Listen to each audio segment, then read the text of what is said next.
Soir, j'étais assise avec un groupe chrétien qui était en fait juif pour la plupart. Il m'apprenait le Coran et les hadiths et comment jouer avec. Tu sais, dans le Coran, il est dit qu'il faut prendre son voile et le rabattre sur la poitrine. Eh bien, ce n'est pas écrit sur la tête, c'est écrit sur la poitrine. Donc si tu mets un châle, alors tu es en train de faire ce que dit le Coran. Donc si une personne n'a pas beaucoup de connaissances sur l'islam et ne sait pas que les femmes se couvraient déjà la tête à cette période et que ce verset servait à compléter le hijab, pas à dire qu'elles ne devaient pas se couvrir la tête, alors ce serait facile de l'égarer. Donc ils m'ont appris à faire ce genre de choses. Mais pour faire ça, je devais lire le Coran. Je devais lire les hadiths et je suis tombée amoureuse du Coran. Je n'avais même pas encore quitté l'université parce qu'en 3e année, je suis devenue musulmane. Je connais l'homme qui m'a recrutée et je connaissais les professeurs avec qui je travaillais. Personne d'autre. Tout ce que je sais, c'est qu'ils payaient pour tout et qu'ils avaient déjà planifié que j'irais travailler à l'ambassade américaine lorsque j'obtiendrai mon diplôme de droit international. Donc peut-être 7 ans plus tard, quel est l'objectif principal de l'organisation en sachant qu'ils apprennent le Coran et les hadiths à leurs membres au point où ils peuvent les manipuler et changer les avis de la communauté islamique?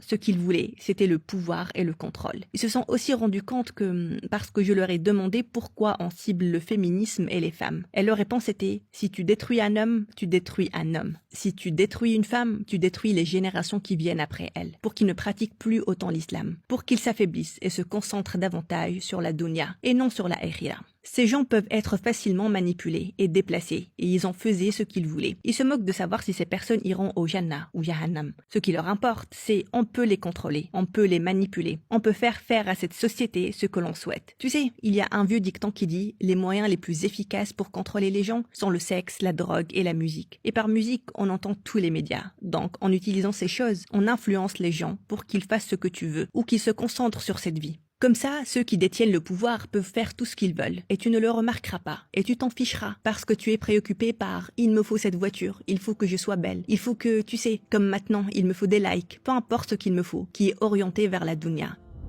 Qu'est-ce qui a changé en toi? Peux-tu nous parler des premiers changements dans ton cœur, du sentiment de chaleur envers l'islam? La première chose, en lisant, quand tu lis le Coran, c'est tellement logique. Le Coran est logique. Quand on est assis là, et qu'on le lit, et qu'on regarde les versets, on comprend. Il n'y a qu'un seul Dieu. Ce Dieu n'a pas d'enfant. Ce Dieu est omnipotent. Ce Dieu est tout ce dont tu as besoin dans un Dieu. Tout ce que tu penserais être un Dieu. C'est logique. Personne ne pouvait répondre aux questions quand je les ai interrogés sur cette Trinité. Donc, ça faisait vraiment appel à mon sens de la logique. C'est pour ça que quand j'ai commencé à l'apprendre et que ça a commencé à me plaire, j'ai décidé de prendre des cours de christianisme pour devenir une chrétienne plus forte. Je suis les cours de christianisme, je rentre dans la classe. C'est un professeur diplômé de Harvard. Il avait 80 ans et quelques. Il est très connu en tant que spécialiste de la théologie du christianisme. Et j'ai dit, d'accord, il va m'enseigner l'Ancien Testament. Le Nouveau Testament à partir de l'original. On a étudié le grec, l'hébreu, l'araméen, le latin. Et la première chose qu'il a fait en classe, il a pris un exemplaire de la Bible, la version King James, en anglais. Et il a dit, prenez ça et jetez-le à la poubelle. Mon cœur s'est figé. Et puis il a dit, Jésus, paix sur lui, ne parlait pas anglais. Et puis, il nous a ramenés. En fait, il était unitarien, c'est-à-dire qu'il croyait qu'il n'y avait qu'un seul Dieu et que Jésus était un prophète. Subhanallah. Il était quand même chrétien, mais à cause de toutes les choses qu'il avait étudiées, il s'est rendu compte qu'il y avait eu un changement dans la Bible.